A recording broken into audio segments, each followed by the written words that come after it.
आई अम्माबाईच्या पवित्र नगरी में कांग्रेस की रगरागिनी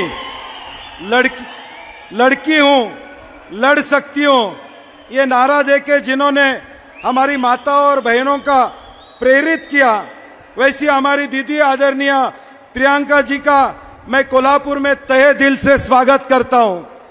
दीदी, ये यही ग्राउंड है जो 1980 में आदरणीय इंदिरा जी की सभा हुई थी 6 बजे की, रात को 1 बजे इंदिरा जी आए थे, फिर भी लोग यहाँ पे खड़े थे। आज भी उसी तरह आपको ये पूरा कोल्हापुर देख रहा है और हमें बड़ी खुशी है कि आज महारानी तारा रानी की इस भूमि में, शाहू महाराज जी के भूमि में आप पधारे हैं। तहे दिल से मैं आपका स्वागत करता हूँ। उसी तरह 1976 में यहाँ पे कालमवाड़ी का डैम बना था और वो कालमवाड़ी डैम का भूमि पूजन इंदिरा जी ने 1976 में किया था और मुझे खुशी इस बात की है, उसी कालमवाड़ी डैम से जैसे किसानों को पानी मिल गया, उसी तरह इस कोल्हापुर शहर को पानी देने का काम हम लोगों ने कालमवाड़ी डैम से किया है। आज 18 पगड जातींना सबोत घेणारे, सर्व धर्मांचा सन्मान करणारे, शिवरायांचे हिंदुत्व, शाहू फुले आंबेडकरांचे पुरोगामित्व, दैदिप्यमान वारसा घेऊन आम्ही पुढे जाण्याचा प्रयत्न करत आहोत। आज महाराष्ट्र धर्म वाचवण्याची लढाई लढण्यासाठी आम्ही सगळे मंडळी एकत्रित आलेलो आहोत।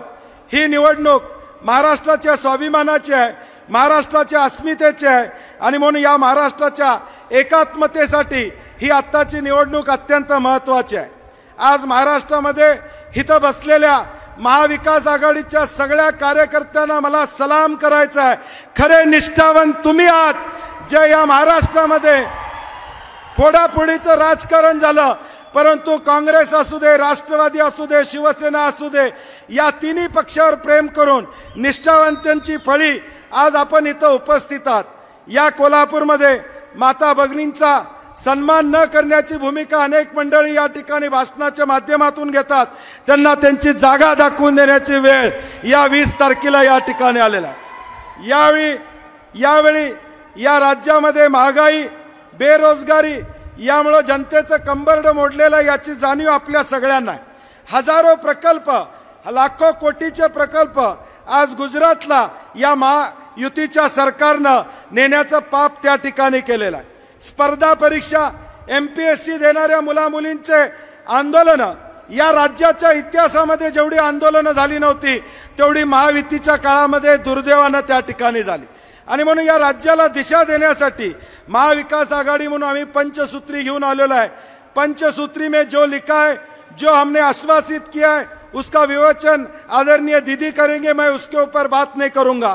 परंतु शेतकऱ्यांच्या पुढचे प्रश्न, आज महायुतीचं सरकार आल्यानंतर या राज्यातल्या 5000 शेतकऱ्यांनी आत्महत्या केली, ही आकडेवारी आज आपल्या राज्यासमोर या ठिकाणी। दिवसाला 8 शेतकरी आत्महत्या करतात, हे वास्तव या महाराष्ट्रामध्ये आहे। ह्याचं पाप कोण असेल तर एकनाथ शिंदे, देवेंद्रजी फडणवीस आणि अजित पवार या पापाचे धनी या ठिकाणी आहेत। आणि म्हणून येणाऱ्या भविष्यकाळात या राज्याला पुढे घेऊन जात असताना कोल्हापूर जिल्ह्याला देखील पुढे घेऊन जाण्याचा आमचा प्रयत्न आहे। मी एक कल्पना मांडलेली आहे, कोल्हापूर, सातारा आणि सांगली हा एक इंडस्ट्रियल ट्रायंगल उद्याच्या भविष्यकाळात आदरणीय शाहू महाराज असतील, आम्ही असो, हा करण्याचा प्रयत्न पुढच्या काळामध्ये करणार आहोत।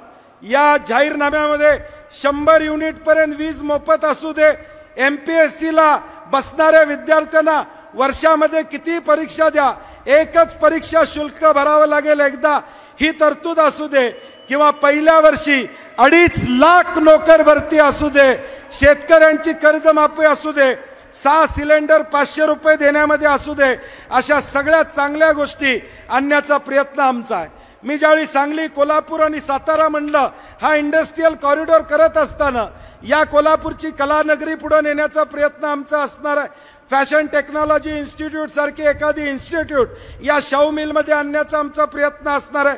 कोल्हापूरचा IT हब तयार करून रोजगार या कोल्हापूरमध्ये देण्याचा आमचा प्रयत्न असणार आहे।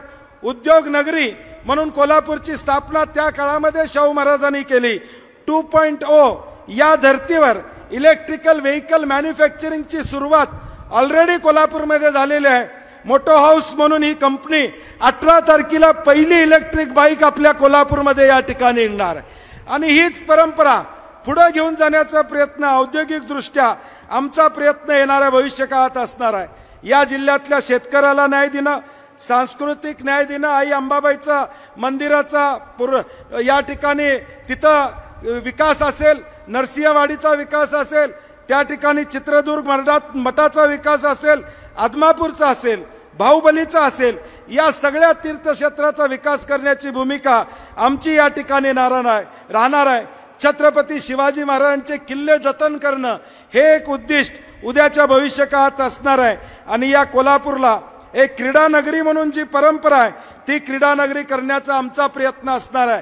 आणि म्हणून माझी कार्यकर्त्यांना विनंती आहे, ह्या कोल्हापूरच्या स्वाभिमानाची ही लढाई आहे, कोल्हापूरच्या अस्मितेची लढाई आहे। काय झालं काय नाही झालं याचा विचार न करता माझी आपल्याला कळकळीची आग्रहाची विनंती आहे, हा कोल्हापूर जिल्हा जर सुजलाम सुफलाम बनवायचा असेल, हा कोल्हापूर जिल्हा महाराष्ट्राच्या नकाशावर आपल्याला झळकवायचा असेल तर महाविकास आघाडीचे सगळे उमेदवार निवडून देण्याचं काम आपल्याला त्या ठिकाणी करावं लागेल। उमेदवारांची चिन्ह आपल्याला माहीत आहेत, ऋतुराज पाटलांचा हात चिन्ह आहे, इथं गणपतराव दादा आलेले आहेत त्यांचं त्या ठिकाणी हात चिन्ह आहे, राजू आवळेंचा हात चिन्ह आहे, त्याचबरोबर या ठिकाणी केपी पाटील आलेले आहेत त्यांचा मशाल चिन्ह आहे, नंदाताई या ठिकाणी येणार आहेत, या सगळ्यांची चिन्ह आपल्या समोर आहे आणि सगळ्यात महत्त्वाचं असणार आहे ते उत्तर मतदारसंघातून एक सामान्य कार्यकर्ता प्रेशर कुकरच्या चिन्हासमोरचं बटन दाबून आपण त्याला निवडून द्या ही विनंती करतो। आणि माझं भाषण संपवण्यापूर्वी एक शेर म्हणतो, कारण की दीदींना परत दिल्लीला या ठिकाणी जायचं आहे, त्यामुळे यानंतर फक्त महाराज बोलतील आणि त्यानंतर दीदींचं भाषण आपल्याला ऐकावं लागेल। भाषण संपवताना एक शेर म्हणतो आणि माझं भाषण संपवतो, कितने भी पत्थर बिछा दो तुम राहों में, कितने भी पत्थर बिछा दो तुम राहों में कोई फर्क नहीं पड़ता, कितने भी पत्थर बिछा दो तुम राहों में कोई फर्क नहीं पड़ता, क्योंकि कोल्हापुर वालों को हर जंग जीतना आता है, हर जंग जीतना आता है। जय हिंद, जय महाराष्ट्र।